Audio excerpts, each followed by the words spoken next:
In November 1981, movie star Natalie Wood, her husband... Why does a case that is now really more than 36 years old matter? Because somebody died, and no matter what, ultimately that's our job, to find the truth. When you talk to us, everything fit. Makes more sense of what happened and is corroborated by other people. Robert Wagner and her up-and-coming co-star Christopher Walken board a 60-foot yacht called the Splendor on a gloomy, rainy night off California's Catalina Island.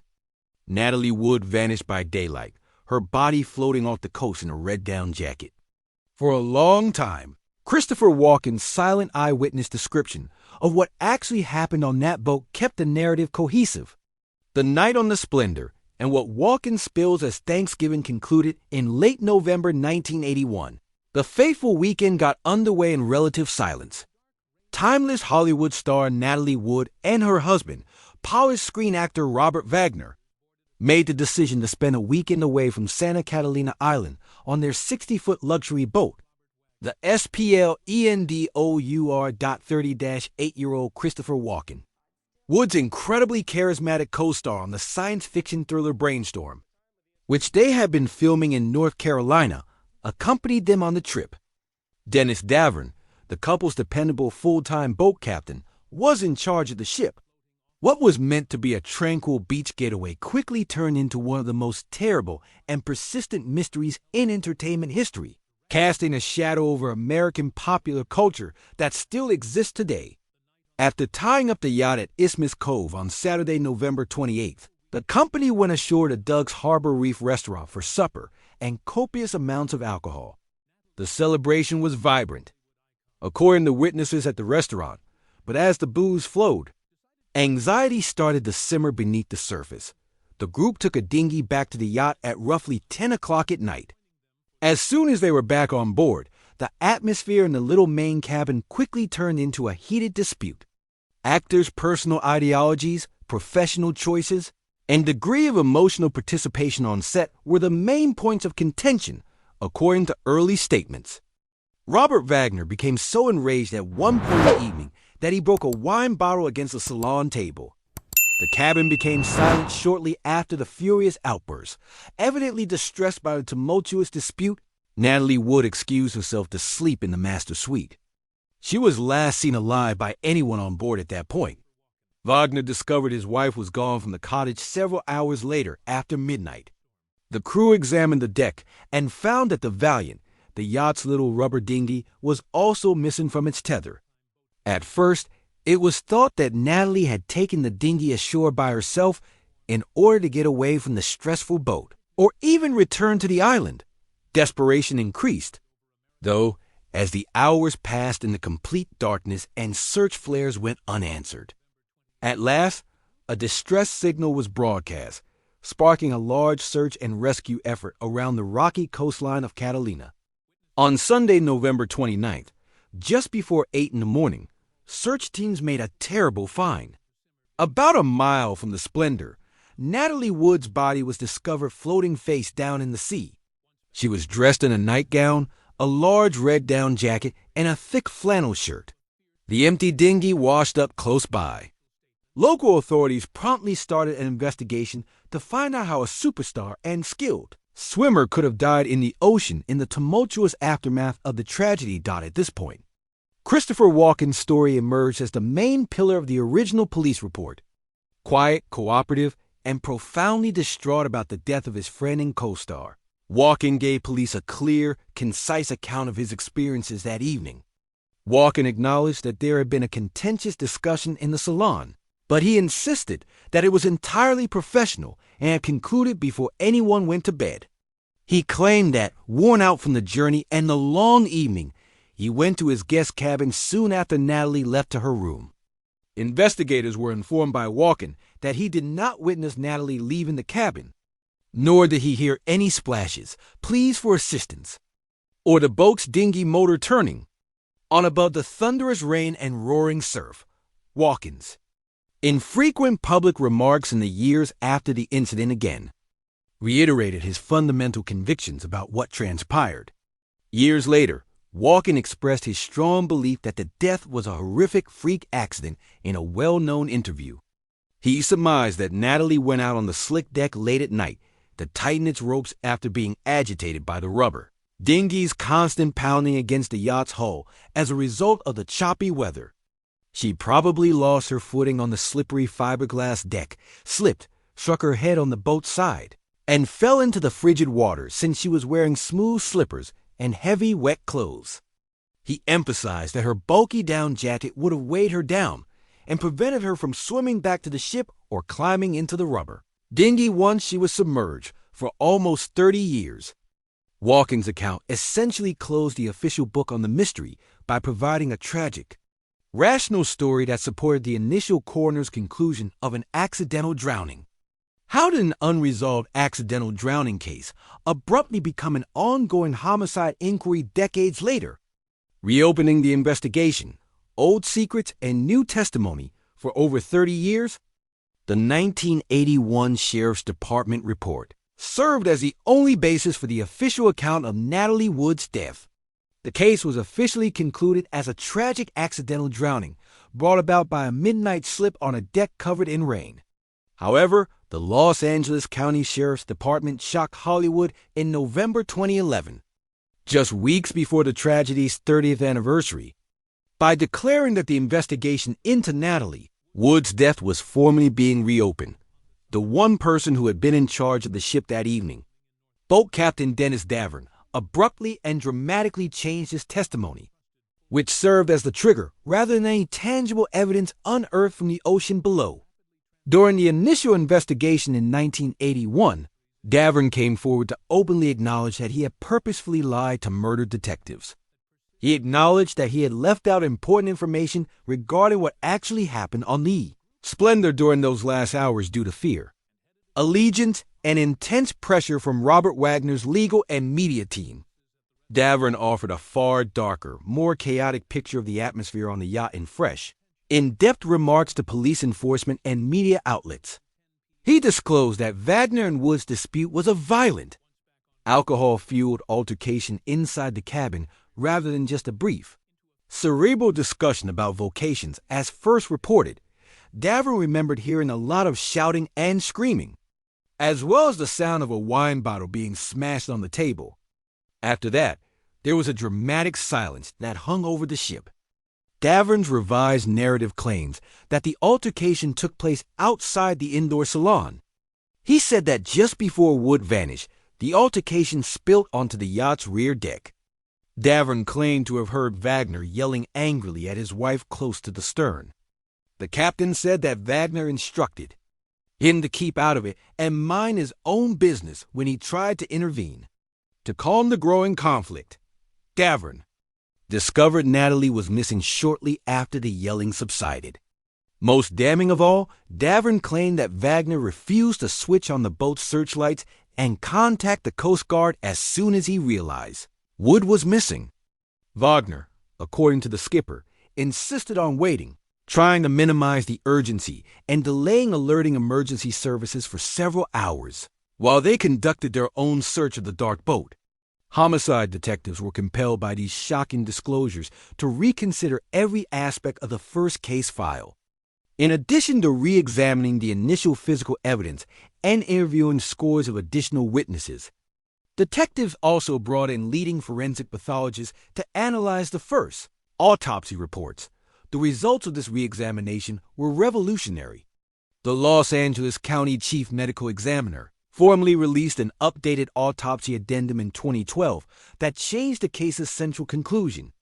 The updated medical report noted that several new bruises, abrasions, and marks on Natalie Wood's body, particularly on her arms, wrists, shoulder, and face, appeared to have occurred prior to her entering the water, rather than being sustained during a fall or after her death as previously believed. As a result, the official cause of death was changed from accidental drowning to drowning and other undetermined factors. The location and type of these severe injuries made it clear in the updated coroner's report that Wood might have been attacked. Before he ended up in the ocean, the injuries on her arms appeared to be compatible with someone being forcibly grabbed or struck. According to forensic experts, raising major concerns about whether a physical fight occurred on the deck before to her disappearance.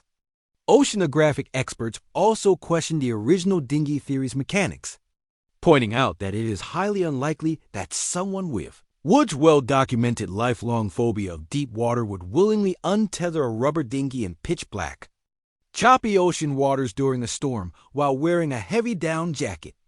The 30-year-old belief that the tragedy was only a freak accident was effectively shattered by the newly revealed disparities between the physical injuries, the captain's confession, and the delayed emergency response. This led to a fresh round of legal scrutiny that directly targeted the individuals who were left on board. What is the current status of the case, and what does the law truly say about what transpired that evening? Current legal status and unanswered questions. Natalie Wood certificate was drastically updated, and the investigation was reopened, bringing with it a complicated and painful legal reality for all parties. By formally reclassifying her death as drowning and other undetermined factors, law enforcement removed the initial accidental findings protective barrier. Due to this change in the law, homicide detectives were no longer constrained by a closed case file and could look into her death as a possible crime. Additionally, there was no statute of limitations on a possible charge of murder. From a historical Hollywood tragedy, the mystery has evolved into a cold case homicide file that is currently being worked on by the Los Angeles County Sheriff's Department. When investigators made a significant public move in February 2018, the legal pressure reached a fever pitch. The L.A. Robert Wagner was formally named a person of interest in his wife's death by the County Sheriff's Department.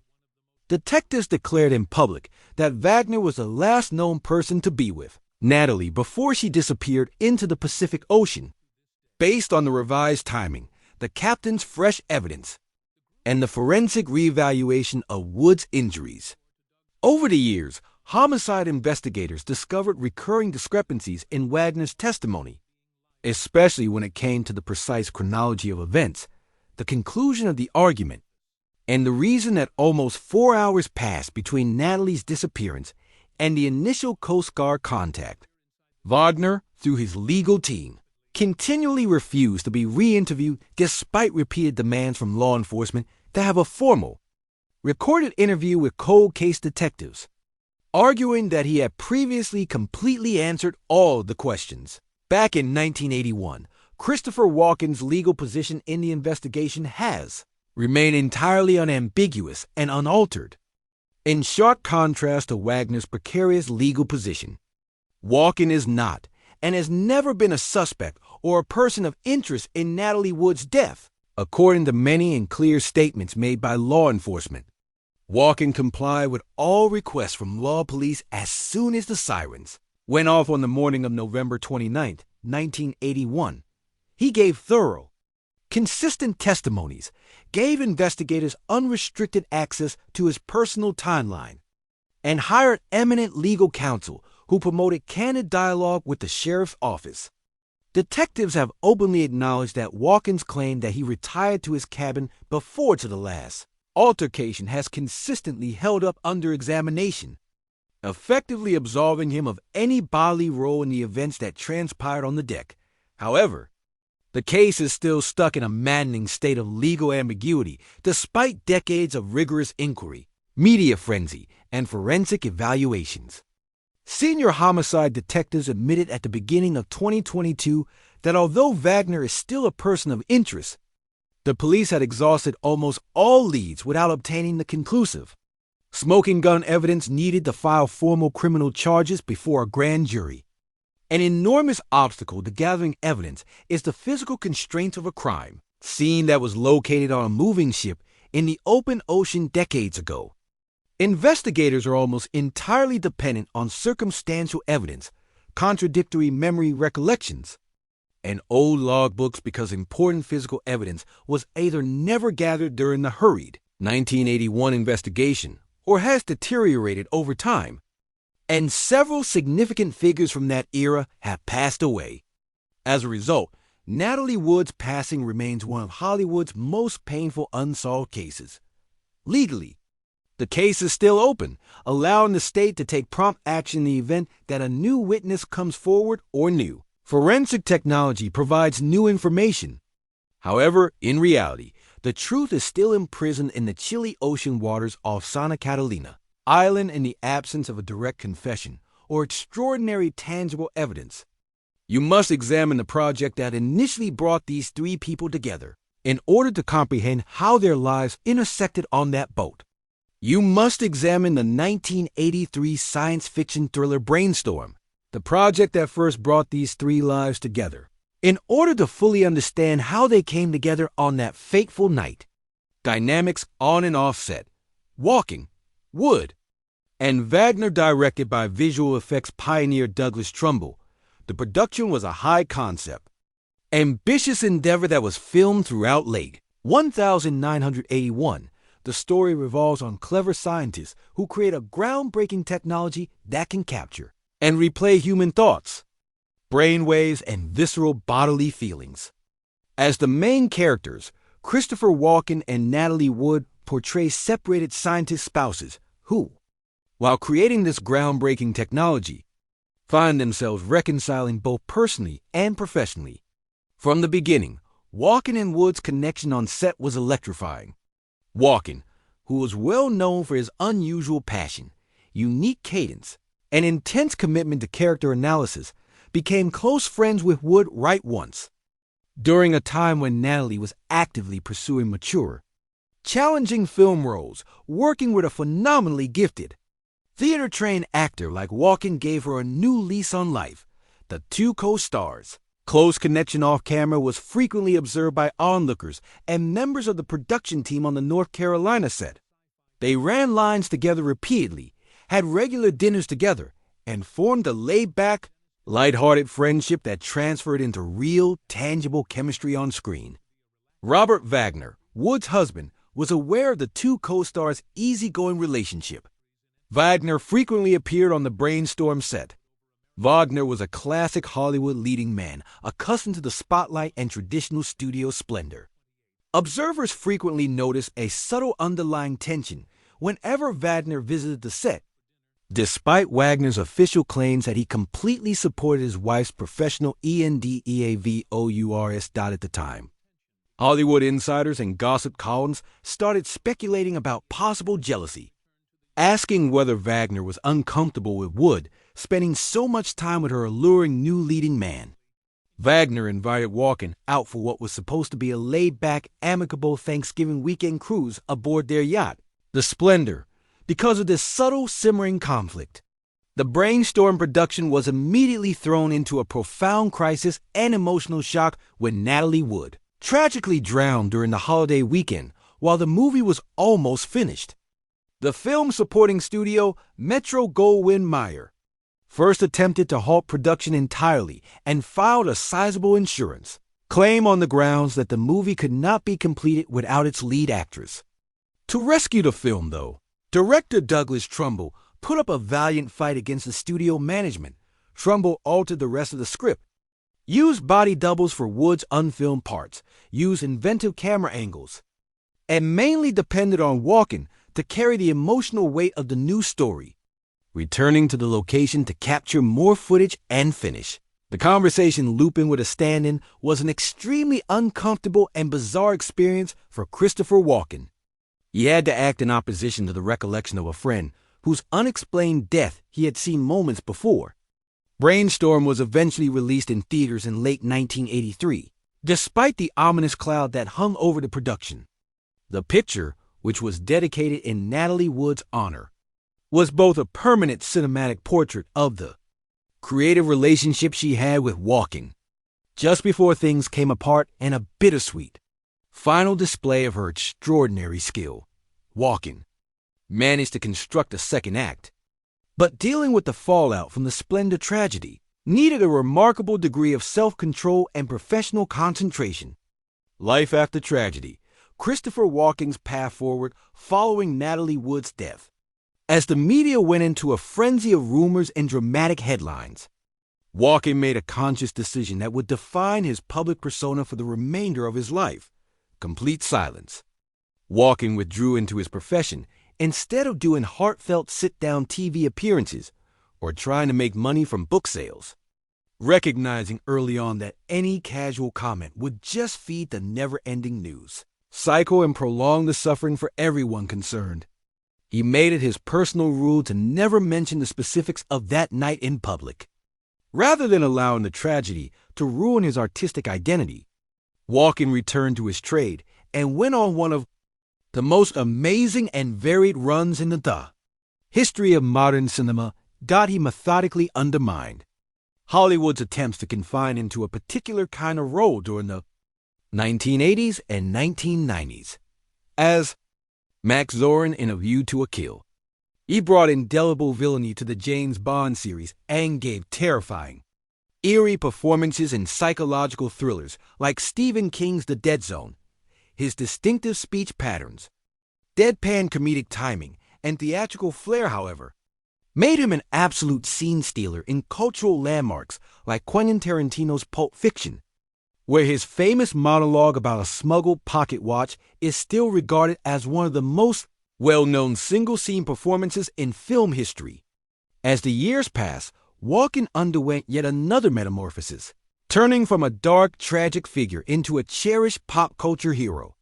He demonstrated his extraordinary versatility by hosting memorable Saturday Night Live episodes, tap dancing through hotel lobbies in Spike, John's award-winning music video for Fatboy Slim's Weapon of Choice, and receiving another Academy Award nomination for his devastating portrayal of Frank Abagnale Sr. in Catch Me If You Can, opposite Leonardo DiCaprio.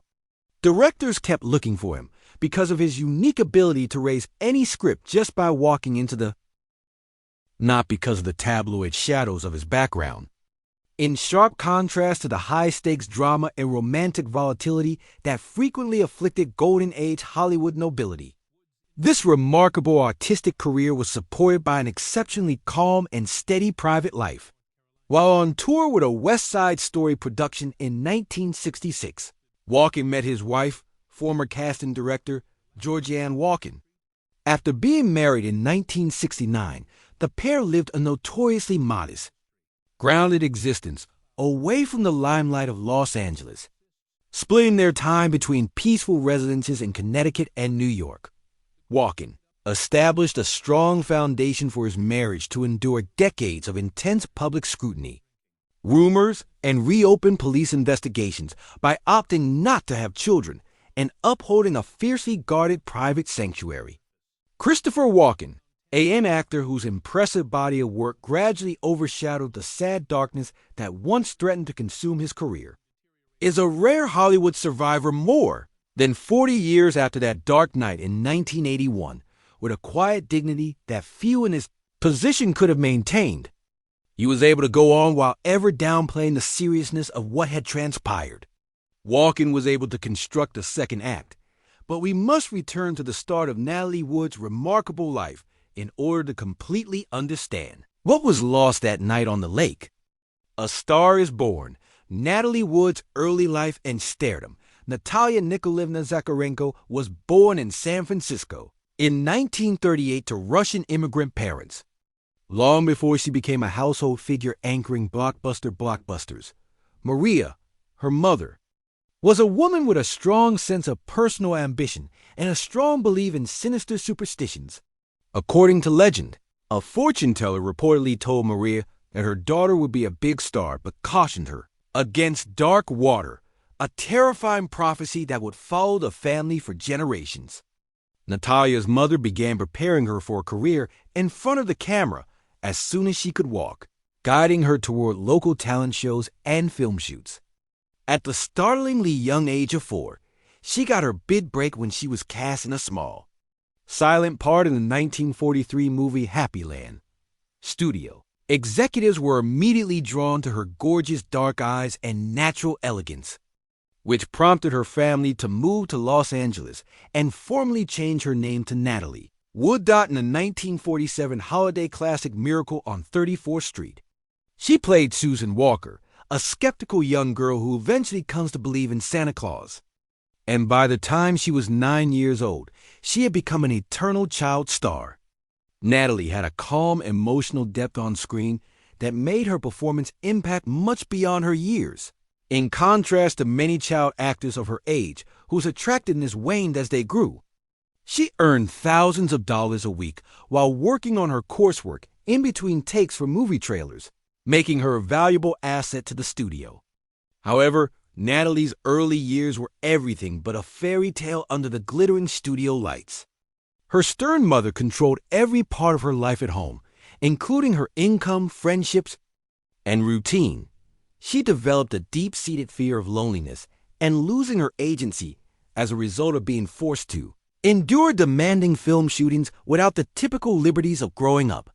Above all, Natalie's mother frequently exploited her own illogical fear of deep, dark water to keep her reliant. This resulted in a lifetime aquatic phobia that was so severe that Natalie would not put her head in a swimming pool or board a boat without experiencing extreme distress. Breaking loose from the child star mode to become a respected adult leading lady was the biggest transformation any Hollywood prodigy may go through during her difficult teenage years. Young women were severely mistreated by the Golden Age studio system, which frequently tried to regulate their personal life through stringent contracts or typecast them. However, Natalie had a hidden rebellious streak and a strong intelligence. She deliberately pursued complicated, gritty roles that reflected the shifting mood of mid-century American cinema, fighting hard to shed her polished, naive child reputation. She quickly established herself as one of the most potent dramatic performers of her generation rather than merely a kid prodigy. Icons of the screen, Natalie Wood's legendary roles Nicholas Ray's groundbreaking cultural touchstone, Rebel Without a Cause, solidified Natalie Wood's rise to adult fame in 1955. In the role of Judy opposite James Dean, Wood gave an unvarnished, emotional performance that encapsulated the confused, disillusioned, and frantic quest for identity that characterized the teenage culture of the 1950s. She officially broke out from her studio-imposed child image and established herself as a significant dramatic force when, at the age of 17, she received her first Academy Award nomination for Best Supporting Actress. Wood's creative and financial success peaked in the early 1960s. She played two of the most famous parts in movie history in consecutive years. In 1961, the first was Elia Kazan's powerful film Splendor in the Grass, in which Wood portrayed Wilma Dean Loomis, a young lady in Kansas in the 1920s who was collapsing beneath the oppressive weight of heartbreak and repression. She was nominated for a second Oscar, this time for Best Actress, for her unrestrained performance. She played Maria in the big screen version of West Side Story, directed by Jerome Robbins and Robert Wise that same year. The movie was a huge international hit, won multiple Academy Awards, and cemented Wood's reputation in American popular culture. Throughout 1962 and 1963, she maintained that amazing velocity. Wood played the titular role of burlesque queen Gypsy Rose Lee in the musical adaptation Gypsy, showcasing a captivating stage presence and razor-sharp comedic timing. She then gave a very realistic and sophisticated performance opposite Steve McQueen in Love with the Proper Stranger. In her role as an unmarried working-class Italian-American woman dealing with an unwanted pregnancy in New York City, Wood tackled taboo subjects with quiet dignity and strength. Before turning 25, she received her third Academy Award nomination, a rare accomplishment shared by only a small hand-picked group of elite performers in Hollywood. History. Natalie Wood's ability to span two different periods of cinema was what made her stand out from her peers. She started out as a product of Warner Brothers' strict Golden Age studio system. But Wood changed with the film industry as it transformed into the gritty, auteur-driven new Hollywood movement of the late 1960s and early 1970s. She intentionally looked for roles that went against social standards. She starred in Paul Mazursky's 1969 counterculture comedy, Bob and Carol and Ted and Alice, a perceptive movie about open, relationships, and sexual emancipation. Movie was a huge box office success and demonstrated that Wood was always pushing the envelope and redefining what a contemporary leading lady may look like on screen, rather than settling for her iconic Hollywood heritage. In order to concentrate on raising her two daughters, Natasha and Courtney, Wood made the deliberate decision to leave the demanding world of feature films as the 1970s went on. However, she immediately reminded fans of her radiant, effortless star power whenever she went back to acting, especially in television shows like the 1979 miniseries From Here to Eternity, for which she won a Golden Globe. In 1981, she decided to co-star with Christopher Walken in Brainstorm, which was supposed to be the start of an exciting second act in her career that would showcase a mature, intelligent side of her craft. Sadly, she passed away at the age of 43 before that second act could reach its full potential, leaving behind 56 finished films and a terrible, incomplete last performance. Nevertheless, Natalie Wood's real legacy lives on where it always belonged on screen, despite the dramatic headlines, court cases, and unresolved issues that have surrounded her last hours off Santa Catalina Island for more than 40 years. She is still regarded as one of cinema's most enduring icons. She was a gifted young actress who battled for her independence, dominated the big screen, and made a lasting impression on American cinema history. Although Natalie Wood's life was marked by remarkable skill, her last night is still one of the most tragic and dark mysteries in Hollywood. Her reputation as a silver screen legend will endure whether or not we ever get real legal finality. What do you believe actually transpired that evening on the water? Leave a comment below with your opinions. Remember to subscribe for more timeless Hollywood tales.